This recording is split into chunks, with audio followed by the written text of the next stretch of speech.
Antes de chegarmos a esse ponto, que é a luta pela supremacia europeia e depois a escalada em direção ao poder global dos Estados Unidos a partir de 1941, não é? Eu lembraria um terceiro aspecto, um terceiro ponto, onde o modelo de desenvolvimento capitalista e estatal americano também é extremamente similar, mantida sua originalidade com o europeu. Onde é que é isso? Não é apenas no fato de que os Estados Unidos, apesar da opinião contrária, tenha sido um Estado e também que fez guerra quase de forma crônica, não é? Pequenas, grandes, de todo tipo, e cada vez mais no século XX, não é a questão da relação do poder, da guerra e do capitalismo americano. Não é? Aí é onde a discussão se desloca mais para um diálogo com algumas interpretações, sobretudo marxistas, a respeito da originalidade do capitalismo americano, que de fato existe, sem dúvida, mas não é uma excepcionalidade, essa é a questão que estamos colocando. Onde é que se coloca isso? Se coloca na guerra civil e no papel absolutamente decisivo que é a guerra civil, os 4 anos de guerra, e mais os outros 10 anos de situação bélica ou quase bélica, não é? O papel decisivo que esta guerra teve, exatamente como as guerras europeias, para a consolidação, a constituição, aí sim, do Estado e da economia nacional americana. Em que sentido? No sentido que aí é que se dá uma centralização efetiva de poder, aí é que se dá a nacionalização do exército, aí é que se constrói um sistema tributário moderno e capaz de financiar uma guerra que envolveu aproximadamente 2 a 3 milhões de homens e matou uns 600 mil, e entre feridos e mortos mais de 1 milhão de pessoas. É a principal, a mais extensa, a mais violenta, a mais destrutiva guerra entre Waterloo e Sarajevo, a Guerra Civil Americana. Não é? E, ao mesmo tempo, esta guerra permitiu, aí sim, definitivamente, a consolidação do que se pode chamar um Estado Nacional. É como se os Estados Unidos tivessem vivido uma segunda volta. Não é? A primeira volta foram as guerras com as grandes potências, que foram delineando um território, uma relação de poder interna frouxa entre as províncias, né? As primeiras 13 colônias e depois as que se foram constituindo, e depois uma segunda guerra, que é o grande enfrentamento, é uma guerra, no fundo, entre 2 estados, como se fosse uma guerra em 2 estados, era a Confederação e era o Norte, eram 2 estados, de fato, no final. Não é? E esta guerra é que permite não apenas a conquista de território, a periferização do Sul, mas a centralização do poder, a constituição efetiva de um Estado Nacional em Washington, mas além disso e da tributação, a constituição de uma dívida pública para financiar a guerra, sobretudo porque neste período o capital financeiro inglês se afastou dos Estados Unidos, até porque a Inglaterra tinha fortes simpatias pelas forças da Confederação, e não pelas forças do Norte, tá certo? Portanto, os Estados Unidos tiveram que se haver consigo mesmo durante esse período.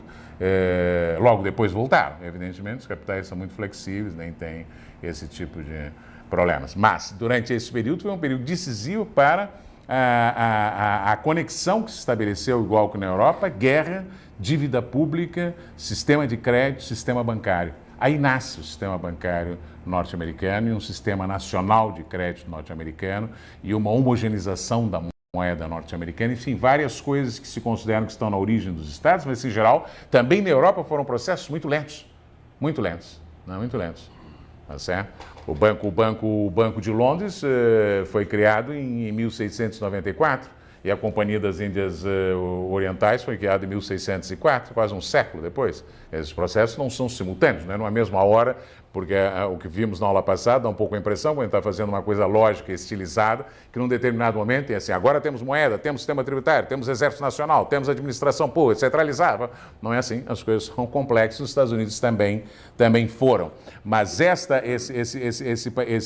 esse papel cumprido pela Guerra Civil Americana é extremamente importante, do meu ponto de vista, para potenciar um movimento expansivo que os americanos já tinham, tá certo? No momento exatamente, 1860, que no outro canto do mundo a Revolução Meiji dá origem ao Japão moderno, que também vai ter um processo vertiginoso de industrialização, centralização de poder e expansão imperial. E o terceiro, que também é da década de 60 e início da década de 70, a primeira unificação da Alemanha. Não é? Então, nesta década da Guerra Civil Americana, nós temos a Revolução Meiji, nós temos a guerra da Alemanha com a Dinamarca, depois com a Áustria, da Prússia com a Dinamarca, depois com a Áustria e depois com a França, em 1871, e a declaração da criação da Alemanha no Palácio de Versailles, em Paris, que parece que é uma cidade vocacionada por esses acontecimentos bombásticos, mas que os alemães escolhessem Paris não deixa de ser interessante. Agora, e humilhante para os franceses.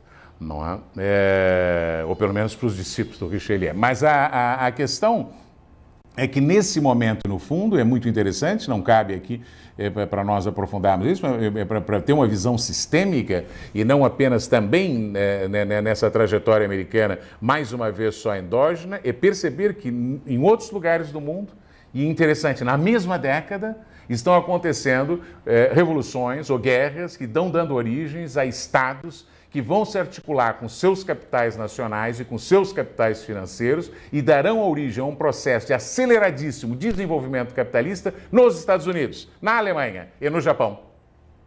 Para não falar na Rússia, que também nessa década, depois de perder a Guerra da Crimeia, decreta o fim da servidão e começa um processo também de modernização e industrialização que fará da Rússia também um capitalismo tardio de relativo sucesso menor que os outros três.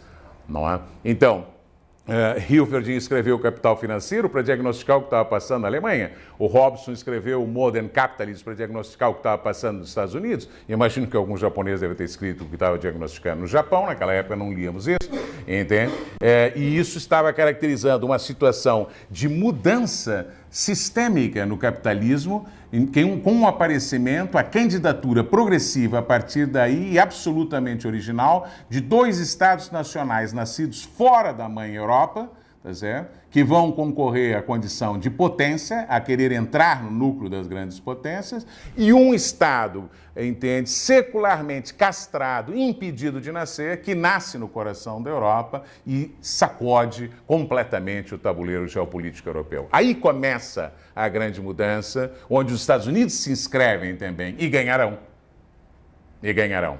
Mas não é sozinho, não é uma trajetória, como sempre. Não é o capital que foi fazendo suas manobras e suas safadezas e criando uma espécie de um monstro sábio, inteligente, que tomou conta do mundo. Não, não. Em vários pontos do mundo, o capital está fazendo manobras junto com os poderes políticos, entende? E estão gerando uma mudança sistêmica, que no nosso caso, nossas conversas aqui, interessa que afeta o núcleo central das grandes potências, aquele que eu dizia no início, nunca teve mais do que 5 ou 10. Imagina você ter 3 candidatos para entrar de uma só vez no núcleo central, onde, segundo disse um autor norte-americano, se entra um a cada século.